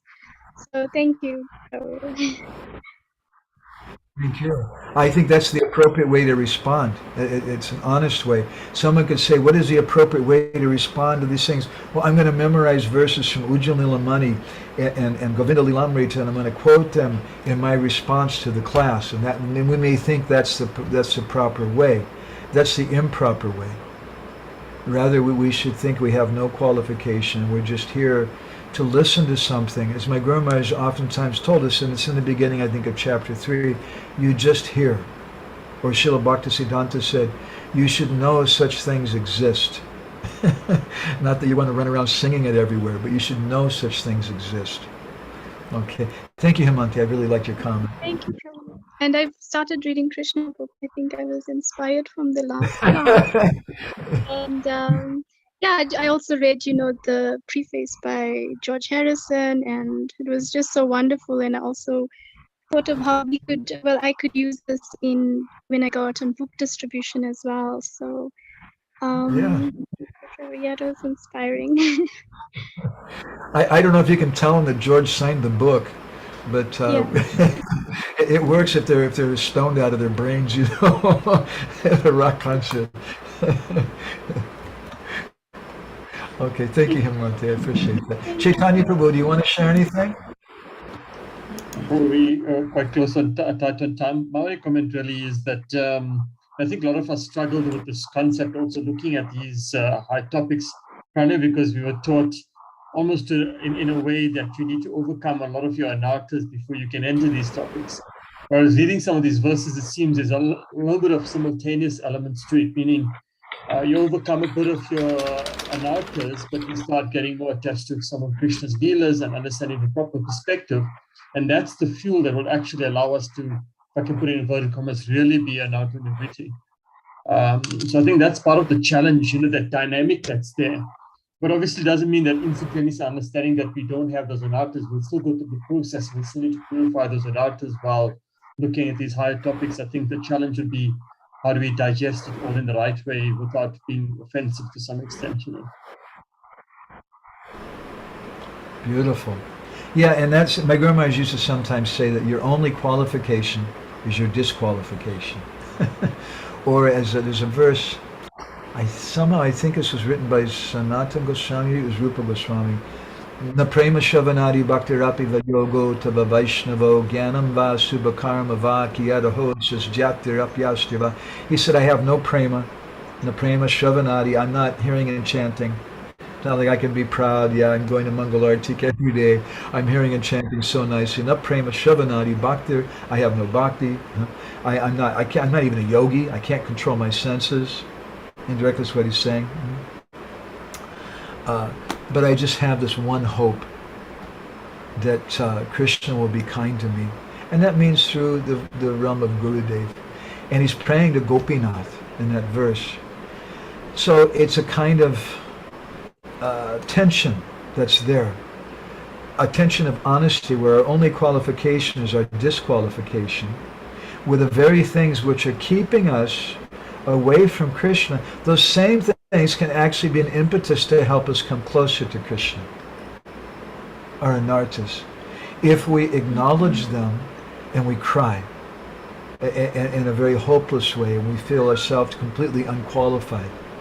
Then that disqualification, that acknowledgement, that honesty of that, which Baladi Vidyabhushan addresses, he calls it Bishad Yoga, or the yoga of lamentation.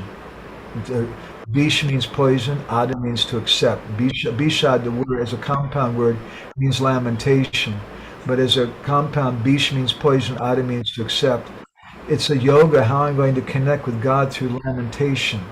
And it's a lamentation of accepting the bitter reality that I've been in the movement I've been here for almost 40 years, and I'm still a rotten, nasty person with so many material desires and so offensive and so fallen and things. But that's what I am. And if I try to live in a fantasy and pretend, as we've seen sometimes devotees do, that's really our disqualification. So really our only qualification is our disqualification, to be honest. Something you must have reflected on a lot, I think, Chaitanya. You have a long history in the yatra there of serving devotees as a manager and a counselor and things, and it's naturally something you must have thought about quite a bit, I think. No, absolutely, Prabhu. I think, and that's the reason for when we talked about having these classes, we talked about exactly this in a sense, because we're talking about how devotees are actually drying up, and then Rani, you were talking about these things as well.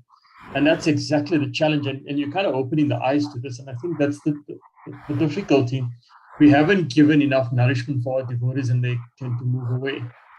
And that's why the purpose of something like this that we do, Prabhu, is highly important. For us, we're sitting in a room here, we're seeing someone like Krishna Bala Prabhu driving our yatra here in Gauteng, and it's important that devotees like us, we try and take this and try and imbibe some of these elements in, knowing and understanding when and where and how much, knowing that most of our devotees might be kanishtas, but slowly, we need to, at the right time, feed all these elements into it, so that there's a gradual understanding, and as you put it, they are able to see the goal quite early in their life and their Krishna conscious journey, so that there isn't, or there's less of a chance of there's some dryness coming in between. That dryness is just, I think, because of the lack of the sweetness. We don't really get the sweetness. We're focusing so much on, I'm not supposed to do these things, instead of, I'm supposed to be attaching myself to Krishna. Let me ask everybody an honest question. It's kind of a rhetorical question, sorry, but is it just me, or does it seem like a lot of times there's a number of people in our society who think that the goal is just Varnashram Dharma, or the goal is just to get liberation, or the goal is just to collect money from the congregation and to collect people, or to sell a number of books or something and to pack it out during the Sunday feast program, or to entertain people at the Sunday feast program. And there's so many goals that it seems like I feel sometimes from devotees. My Guru Maharaj, he once told me, he said, I only speak about one subject, and that's Krishna Prem. That was always his focus, and he wanted to share that with devotees. So when someone starts speaking, you can see their consciousness, and I don't mean it in a negative, critical kind of way of anybody at all. We're wonderful devotees for helping our mission, but not everybody has that level of faith, and that comes out in different ways. By them having more faith that they just want to preach about the street dharma and how ladies should be chaste and shut up and stand in the back, or about this thing or that. And those are okay things. But that's not why Srila Prabhupada came to the West. That's not why Krishna came as Chaitanya Mahaprabhu, to teach about street dharma. Krishna Balaram, you can't preach to Nandarani about that, okay?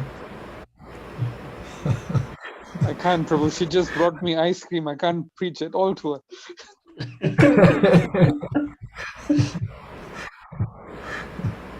All right. Okay, anybody else who's here in the room or anything? Want to share anything? Okay. So Prabhu, can thank I you ask very one more much. question, Prabhu? Yeah, go ahead. So just also in relation to last week's class, when Srimati Who is Radharani that? asked, correct, can you hear me, Prabhu? Can you hear me, Is it Prabhu? Vera? Yeah, me. Can you hear me, Yeah, I can Prabhu? hear some. Yeah. Go ahead. Okay. Sorry, Yes, I Prabhu. can.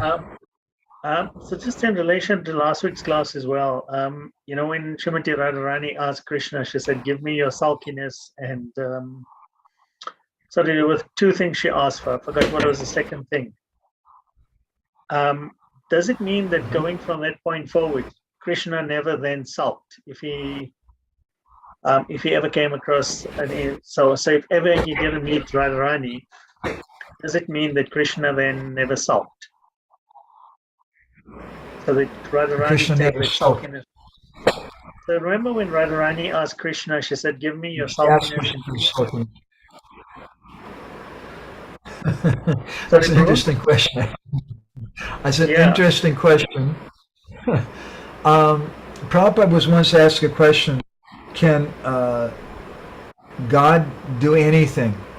And then they Prabhupada said yes. And then they asked him, well, can he make a stone that's so heavy that he can't pick it up? And Prabhupada said yes. But then he'll immediately pick it up.